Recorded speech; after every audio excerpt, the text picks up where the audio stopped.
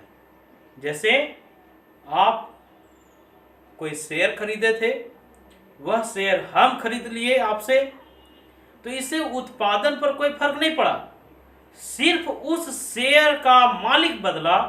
इसलिए प्रतिभूतियों के क्रय विक्रय को राष्ट्रीय आय में शामिल नहीं किया जाता है। पहला, हस्तांतरणीय भुगतान, एक तरफा भुगतान को राष्ट्रीय आय में शामिल नहीं करेंगे। दूसरा, प्रतिभूतियों के क्रय विक्रय को राष्ट्रीय आय में शामिल नहीं करेंगे। तीसरा, पुरानी वस्तुओं के कीमतों को शामिल नहीं करेंगे।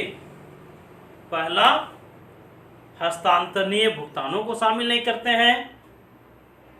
दूसरा, प्रतिभूतियों के क्रय विक्रय को शामिल नहीं करते हैं। तीसरा, पुरानी वस्तुओं के कीमतों को राष्ट्रीय आय में शामिल नहीं करते हैं। अपने व्याख्यान के प्रारंभ में आप छात्रों को हम समझा चुके हैं कि राष्ट्रीय आय एक लेखांकन वर्ष के लिए निकाला जाता है, 1 अप्रैल से 31 मार्च के लिए निकाला जाता है। इसलिए इसमें पुरानी वस्तुओं की कीमतों को शामिल नहीं करते हैं। पहला, हस्तांतरणीय भुगतान। दूसरा, प्रतिभूतियों का क्रय विक्रय। तीसरा, पुरानी वस्तुओं का मूल्य। चौथा, राष्ट्रीय आय के गणना में गैर कानूनी क्रियाओं से प्राप्त आय को भी शामिल नहीं करते हैं। एक बार हम फिर से दोहराते हैं, राष्ट्रीय आय की गणना में हस्तांतरणीय भुगतानों को शामिल नहीं किए, प्रतिभूतियों के क्रय विक्रय को शामिल नहीं किए, पुरानी वस्तुओं के कीमतों को शामिल नहीं किए और गैर कानूनी क्रियाओं से अर्जित आय को भी शामिल नहीं किए। पांचवा, गैर आर्थिक क्रियाओं को भी राष्ट्रीय आय में शामिल नहीं करते हैं। जैसे एक माँ अपने बच्चे का लालन पालन करती है, उसका मुद्रा में मूल्यांकन नहीं हो सकता है। एक टीचर अपने बच्चे को पढ़ाता है, उसका मुद्रा में मूल्यांकन नहीं होता है, इसलिए इसे भी राष्ट्रीय आय में शामिल नहीं करते हैं। हम लोग चर्चा किए राष्ट्रीय आय की गणना में हस्तांतरणीय भुगतान, प्रतिभूतियों का क्रय विक्रय, पुरानी वस्तुओं की कीमत, गैर आर्थिक क्रियाओं को और गैर कानूनी क्रियाओं को शामिल नहीं किया जाता है। विश्वास है कि आज आप लोगों को राष्ट्रीय आय की एक बेहतर समझ विकसित करने में हम उपयोगी साबित हुए होंगे। फिर राष्ट्रीय आय के अपने परिचर्चा को हम कल आप लोगों के साथ आगे बढ़ाने का काम करेंगे। तब तक आप लोग निरंतर अपने पढ़ाई को जारी रखें। धन्यवाद।